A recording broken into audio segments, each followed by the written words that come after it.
2011 நினைக்கிறேன். பார்த்தீங்களா இல்லையா? வடிவேல் திமுக பிரச்சாரத்துக்கு வந்தார். வீடு மரம் காடுங்கிற அவ்வளவுலையும் கூட்டம் இருந்தது. நாங்கள் அதை குறை சொல்லலை. 2026 தேர்தல் வருகிறது.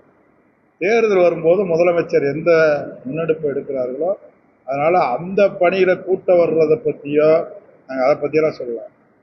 அன்னைக்கு தேர்தல் வரும்போது நாங்கள் எங்கள் பணியை தேர்தல் பணியை மாண்புமிகு முதலமைச்சர் அவர்கள் துவங்க சொல்லியிருக்கிறோம். அதை துவங்கிக்கிட்டு இருக்கிறோம். அதுக்கெல்லாம் முதலமைச்சர் என்ன முடிவு எடுக்கணுமோ எடுத்துக்குவாங்க. நீங்கள் என்ன இன்னைக்கு தான் பார்த்தீங்க, இல்லை நேற்று தினம் பார்த்தீங்க, மிகப்பெரிய நடிகர் ரஜினிகாந்தே அதுக்கு பதில் சொல்லியிருக்காரு. நாங்களாம் அதுக்கு சொல்லணும்னு அவசியம் இல்லை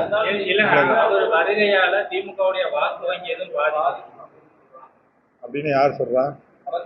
யாரு வாக்கு பாதிக்காம இருக்கும், யாரு வாக்கு பாதிக்குமா?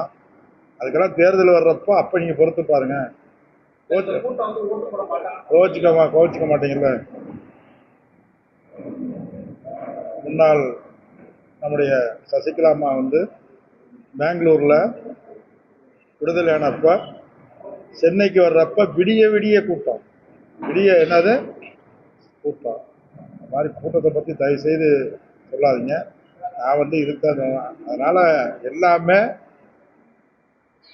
இப்ப நீ தேர்தல் வரும்போது முதலமைச்சர் அதை பார்த்துக்குவாங்க. இப்ப நாங்க எங்களுக்கு முதலமைச்சர் என்ன சொல்லி உத்தரவிட்டு இருக்கிறாரோ அந்த பணியை அந்த வேலையை நாங்க செய்யறோம்.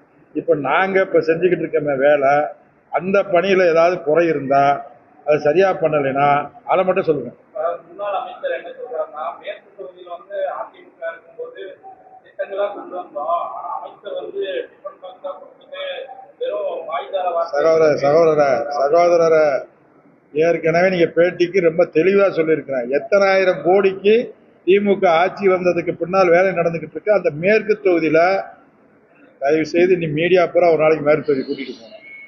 நாங்க வந்ததுக்கு பின்னுக்கு அடிப்படை வேலை பூரா செஞ்சுக்கிட்டு இருக்கோமா, அவர் அண்ணன் செஞ்சாரான்னு நீங்க அந்த மக்கள்கிட்ட கேளுங்க. மேற்கு தொகுதி மக்கள்கிட்ட நாங்க போய் கேளுங்க. நீங்க போய் கேளுங்க. நானா சொல்றேன், நாங்க நலத்திட்டங்கள் பூரா செஞ்சிருக்கோம்னா இப்ப சாலைகள் பூரா நாங்க போட்டுக்கிட்டு இருக்கோம். வீட்டு குடிநீர் இணைப்பு பூரா பண்ணிக்கிட்டு இருக்கோம். வேற என்ன லைட்டு போறதா எந்த இது போட்டாலும் இப்ப 744 ரோடு ஒரே நேரத்தில் நடக்குதுல்ல. இப்ப இந்த வந்ததற்கு முன்னால எப்படி அந்த தொகுதி இருந்துச்சு, இப்ப அந்த தொகுதி எப்படி இருக்கு அப்படின்னு கம்பேர் பண்ணி கேளுங்க. நான் சொல்றதே அண்ணா சொல்றதை பத்தி நீங்க சொன்னாதீங்க.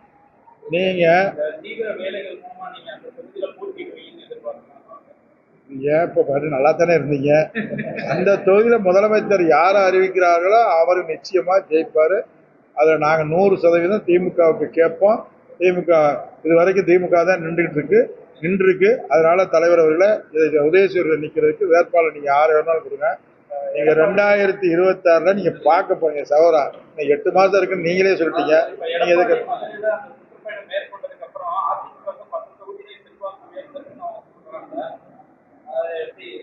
நீங்க தான் சொல்லணும். நாங்க எப்படி சொல்றோம்? நாங்க எங்க பணியை செஞ்சுக்கிட்டே இருக்கோம். எங்களுக்கு எங்க வேலை இருக்கு.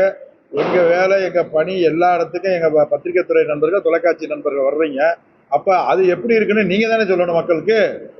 நாங்க சொல்றோம், அவங்க சொன்னாங்கன்னா நீங்க தானே அதை பார்க்கணும். எந்த இடத்துல கூட்டம் போடுறாங்க, எந்த இடத்துல வேணா வம்பல் தூட்டுறாதீங்க. நாங்க எங்க பணியை செஞ்சுக்கிட்டு இருக்கோம்.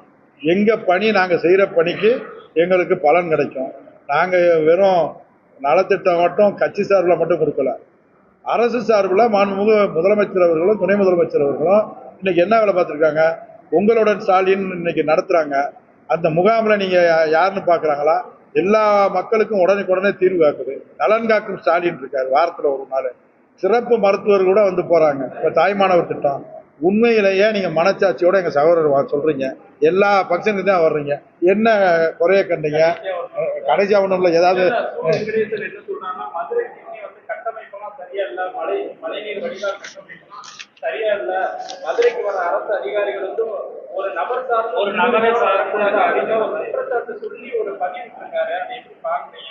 மரியாதைக்குரிய அண்ணன் அவர்கள் தான் நீங்க கேட்க. செய்திகளை உடனுக்குடன் தெரிந்து கொள்ள கீழ்கண்ட கேபிள் மற்றும் டிடிஎச் நெட்வொர்க்குகளில் எம்நாடு செய்தி தொலைக்காட்சியை காணுங்கள். பாதகம் செய்பவரை கண்டால் நாம் பயம் கொள்ளலாகாது பாப்பா.